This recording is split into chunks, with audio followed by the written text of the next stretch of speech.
मेरी मेरी मधुबाला, म आजका दिनसम्म आराम छु, तिमी पनि आरामै होला भनेर भगवान पशुपतिनाथसँग प्रार्थना गर्दछु।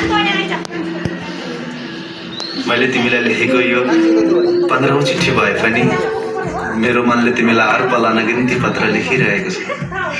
प्रिय मधु, तिमी मेरो मनको हरेक धडकनमा बास गर्छौ।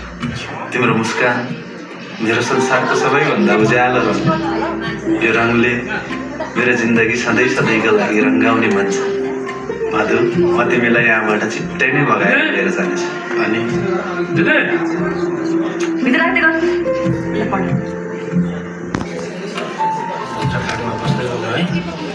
तिम्रो सिउँदोमा मेरो नाम अनि तिम्रो सिउँदोमा मेरो नामको सिन्दुर लगाएर सधैँका लागि तिमीलाई आफ्नो बनाउनेछु। तिमीलाई ठुलो महलमा राख्न नसके पनि सानो झुपडीमा भए पनि प्रेमले सजाएर राख्नेछु, जहाँ हाम्रो सुन्दर संसार हुनेछ। हाम्रा साना साना छोराछोरी हुनेछन्। छोराछोरीले नपढ्दा तिमी रिसाउँछौ होली। त्यो बेला तिम्रो छेउमा बसेर म हरेक दिन हरेक पल तिमीलाई फकाइरहनेछु। मधु, हाम्रो यो प्रेम लौरी टिक्ने बेलासम्म पनि यस्तै रहिरहनेछ। आज नि पठाउनले नाम लेखा नै?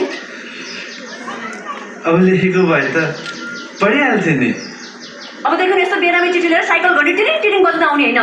काम आँट साथ छैन चिठी। तिम्रो नारायण पन्थी